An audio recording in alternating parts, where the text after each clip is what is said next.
Hello students, very good morning to all. I hope आप सभी लोग बहुत अच्छे होंगे। आज हम बहुत इंपॉर्टेंट एक्सरसाइज स्टार्ट करने वाले हैं और बहुत इजी एक्सरसाइज है। आप लोगों के लिए बहुत इजी में बनाने वाला हूं इस एक्सरसाइज को। ध्यान से समझिएगा, जो जो मैं बता रहा हूं वो सब चीजें आपको करनी है। अप्रोच ध्यान से सीख लेना। इंटीग्रल्स को हम स्टार्ट करते हैं। इंटीग्रल को क्या बोलते हैं? डेरिवेटिव का उल्टा भी बोलते हैं। ठीक है, डेरिवेशन जो हमने डिफरेंशिएशन करा था ना, उसी का ये दूसरा भाई आप मान सकते हो। इसको इंटीग्रल्स यानी कि ये समाकलन है, अवकलन हम लोग सीख चुके हैं। ध्यान से सारे फॉर्मूला याद करिएगा। देखिए, ये होता है डेरिवेटिव जो हमने डिफरेंशिएशन किए थे, और ये होता है एंटी डेरिवेटिव जिसको इंटीग्रल बोलते हैं। भाई जैसे हम लोग क्या कर रहे थे अभी तक, जैसे एक्स स्क्वायर हमारे पास आता था, मान लीजिए कोई भी फंक्शन, इसका हम डी बाई डी एक्स से तो निकालते थे डेरिवेशन। एफ एक्स क्या आता था? पावर पहले ले आते थे, फिर टू की पावर एक्स, ये मतलब टू की पावर टू माइनस वन, यानी कि टू एक्स हमारे पास आता था। लेकिन ये इसका उल्टा होता है, समझो मेरी बात। ठीक है, अगर मैं इसको इसको मतलब अगर मैं टू एक्स का डिफरेंशिएशन सॉरी इंटीग्रेशन करूंगा, तो इसका फॉर्मूला क्या होता है? एक्स की पावर एन का जो डी बाई डी एक्स होता है ना, वो तो होता है एन इंटू में एक्स की पावर एन माइनस वन। लेकिन जो इसका इंटीग्रेशन होता है ना, वो क्या होता है? एक्स की power N plus one upon में एन प्लस वन। ये उल्टा होता है इसका। जैसे पहले मैं इस फॉर्मूले से इसका ही निकाल के दिखा देता हूं। टू इंटू में एक्स की पावर टू अपॉन में टू, यानी कि हमारे पास एक्स स्क्वायर आ गया। यानी कि देखो, एक्स स्क्वायर का मैंने डिफरेंशिएशन करा तो मेरे पास कितना आ जाएगा? Two X. और टू एक्स का मैंने फिर इंटीग्रेशन करा तो हमारे पास फिर से एक्स स्क्वायर आ रहा है। तो ये हम चेक भी कर सकते हैं अपना, है ना, सिंपल सा। अब ट्रिग्नोमेट्री में भी यही होता है। आपने क्या पढ़ा था? जैसे integration of sine x D x हम निकालते हैं। ठीक है, इंटीग्रेशन को लिखने का तरीका होता है। तो आप ये सोचो, ये जो साइन एक्स है, ये किसका डिफरेंशिएशन करने पर आ रहा होगा? प्लस माइनस को छोड़ दीजिए एक बार। ये सोचिए, साइन एक्स है, ये किसका डेरिवेटिव करने पर साइन एक्स हमें मिलता है? तो मेरे दिमाग में आएगा कि सर, अगर मैं कोस एक्स का डिफरेंशिएशन कर दूं तभी साइन एक्स आता है, और कोस एक्स का डिफरेंशिएशन होता है माइनस का साइन एक्स। अब हमें तो क्या चाहिए? इसको अगर मैं इधर भेजूंगा भाई, डी बाई डी एक्स को अगर मैं इधर भेजूंगा तो डी एक्स मल्टीप्लाई में आ जाएगा और डी हमारा नीचे आ जाएगा। तो कोस एक्स मेरे पास क्या बनेगा? ये बनेगा मेरे पास माइनस का sine x D x upon में डी। अब वन अपोन में डी क्या होता है भाई? Anti derivative. वन अपोन में इनवर्स हो गया ना डिफरेंशिएशन। तो इस डी की जगह मैं क्या लिख सकता हूं? ऐसे इंटीग्रेशन लगा सकता हूं, और ये माइनस इधर आ जाएगा। मतलब इंटीग्रेशन ऑफ साइन एक्स क्या हो गया? माइनस का कोस एक्स होता है, लेकिन डिफरेंशिएशन करेंगे साइन एक्स का तो प्लस का कोस एक्स आएगा। तो मेरा आपसे सिर्फ यही कहना है इस एक्सरसाइज में 7.1 जब हम कर रहे हो, हर एक फॉर्मूला आपको याद होना चाहिए। अगर आपको बहुत अच्छे से ये इंटीग्रेशन समाप्त करने हैं, बहुत अच्छे से ये सब सीखने हैं, फॉर्मूलाज याद करने पड़ेंगे। देखिए, जो हमारा कांस्टेंट होता है, जैसे वन डॉट डी एक्स, अब अगर डिफरेंशिएशन करते तो ये हमारा जीरो हो जाता, वन वन का जीरो हो जाता। लेकिन आप ये सोचो कि ये एंटी डेरिवेटिव इसका क्या होगा? मतलब ये जो वन है ना, ये किसका डिफरेंशिएशन करने पर आया होगा? तो आप जानते हैं कि एक्स का डिफरेंशिएशन करते हैं तो उसका आंसर वन आता है। तो ये किस इसका आंसर क्या आ जाएगा? जब भी कोई कांस्टेंट हो ना, उसको एक्स के साथ लिख दो लगा के, वही आंसर होगा। तो ये देखिए, और प्लस में सी कांस्टेंट जरूर लगाना है। ये जो सी हमारे पास देख रहे हो ना, ये सब कांस्टेंट है, क्योंकि इसका एक फिक्स आंसर नहीं होता है, हम कांस्टेंट को लगा करके चलते हैं। ठीक है, सेटिस्फाई करने के लिए। कोस एक्स का होता है प्लस का साइन एक्स, साइन एक्स का होता है माइनस का cos X, sec square X का होता है tan X, cosec X square का होता है minus cot X, sec X tan X का होता है sec X, cosec X cot X का होता है माइनस का कोस एक्स कोसेक एक्स। बाकी ये सारे फॉर्मूले मैं पोस्ट कर दूंगा हमारे आज की इस क्लास के बाद में। अच्छे से आप लोग चेक कर लेना, मेरे कम्युनिटी सेक्शन में आप लोगों को ये मिल जाएंगे, वहां से पढ़ लेना। इन सभी को बहुत इंपॉर्टेंट फॉर्मूले हैं, डिफरेंशिएशन और एंटी डेरिवेटिव दोनों का साथ में दिया गया है। अब मैं सवाल भी करके दिखाता हूं जो 7.1 है। क्वेश्चन नंबर 1 देखिए ध्यान से।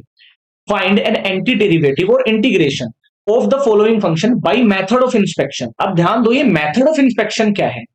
ध्यान से देना भाई। साइन टू एक्स है, इसका हमें क्या निकालना है? डी एक्स, ये हमें निकालना है।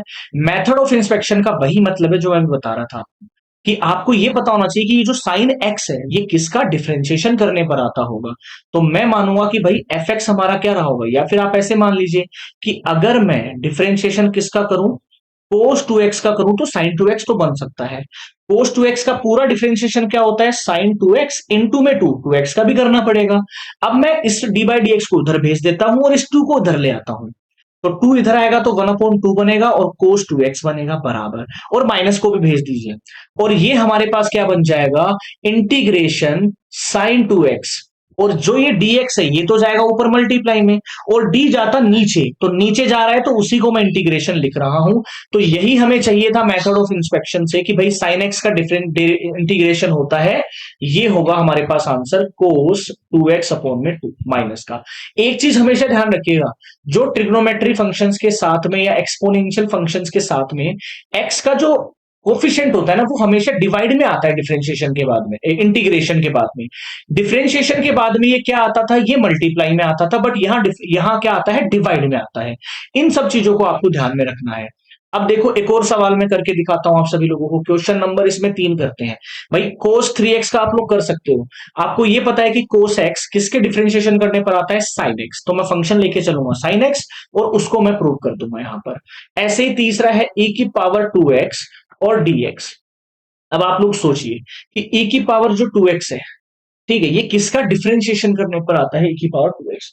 तो आप लोग बोलोगे सर e की पावर, ठीक है, e की पावर 2x करने पर ही आएगा। ठीक है, तो e की पावर 2x का मैं क्या करूंगा, डिफरेंशिएशन करूँ। तो मेरे पास आंसर क्या आ जाएगा, e की पावर 2x मल्टीप्लाई में 2। मैंने बोला था जब भी डेरिवेटिव करोगे तो जो वेरिएबल है, वेरिएबल का कोफिशिएंट है, वो मल्टीप्लाई में आता है।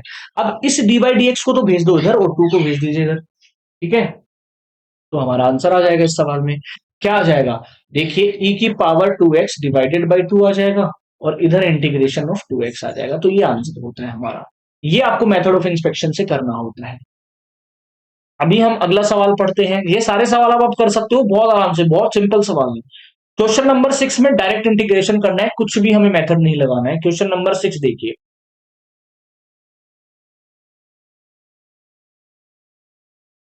अब इस सवाल को कैसे करेंगे, ब्रेक कर लो आराम से। कैसे ब्रेक करूंगा, एक तो मैं ऐसे लिख सकता हूं 3x डॉट dx, और एक मैं 1 का अलग से कर सकता हूं, क्योंकि दोनों प्लस में आ रहे हैं और मल्टीप्लाई करेंगे तो अलग अलग लिख सकते हो आप।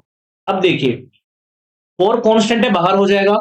e की पावर 3x का अभी अभी हमने सीखा है, e की पावर x अपॉन में इसका कोफिशिएंट साथ में आ जाएगा, प्लस 1 कांस्टेंट है तो कांस्टेंट के साथ में मैंने बताया था x लिख दो और प्लस c लगा दो। आंसर आ जाएगा 4/3 e की पावर 3x और प्लस में x प्लस में c। ये आंसर आ गया हमारे पास। बहुत सरल है, फॉर्मूला याद कर लेना, बहुत सरल सवाल है। क्वेश्चन नंबर 7 देख लीजिए। हमें करना है एक्स स्क्वायर और 1 माइनस 1 अपॉन एक्स स्क्वायर का इंटीग्रेशन। सबसे पहले देखो, अब इंटीग्रेशन में u इंटू वी का कोई फॉर्मूला नहीं होता है हमारे पास में, है ना। तो इसको सिंपल बनाना पड़ेगा। एक्स स्क्वायर को मल्टीप्लाई कर दीजिए अंदर, माइनस एक्स स्क्वायर इंटू में 1 अपॉन एक्स स्क्वायर dx। आगे हम क्या करेंगे, एक्स स्क्वायर तो आएगा as it is, minus X square से ये चला गया -1 और dx। अब आगे क्या करेंगे भाई, एक्स स्क्वायर का कर दीजिए इंटीग्रेशन, माइनस में 1 का कर दीजिए इंटीग्रेशन। अब एक्स स्क्वायर, एक्स की पावर एन क्या होता है, एक्स की पावर n+1 अपॉन में n+1, -1 का होता है x प्लस में c।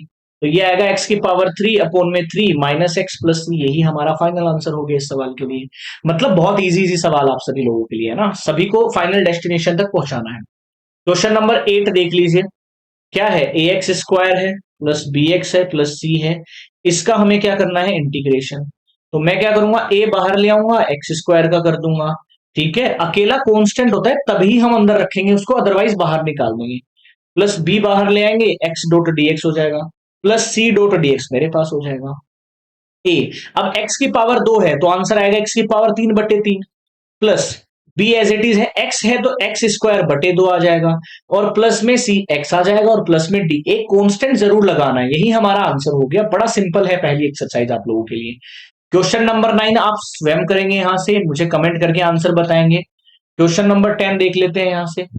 Under root of X minus 1 upon under root of X इसका होल स्क्वायर और डीएक्स। अब ये हम देखो ब्रेक करना पड़ेगा, पावर में नहीं कर सकते, डायरेक्ट कॉम्प्लेक्स नहीं बनाना है।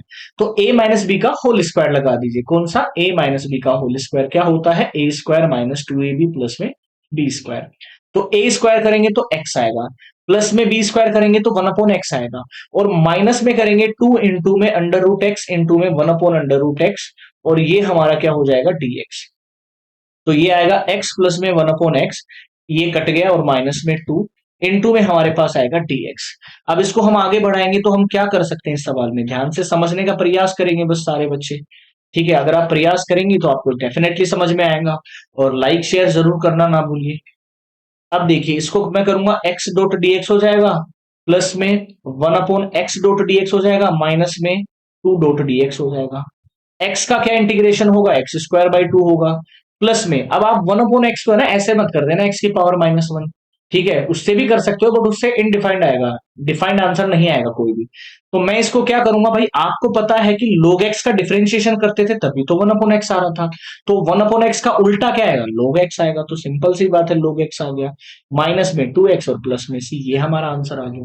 मतलब सरल सरल सवाल है। अब आपको पता है देखो यहाँ पर u/v का फॉर्मूला हमारे पास नहीं होता है, आप सेपरेट कर लेना एक्स क्यूब बटे में x² प्लस 5x² बटे x² माइनस ये डिफरेंट डिफरेंट। सेम इसको भी ऐसे ही करना है, जैसे ये मेरे पास सवाल है x³ है, प्लस में 3x है, प्लस में 4 है, अपोन में √x है और dx है।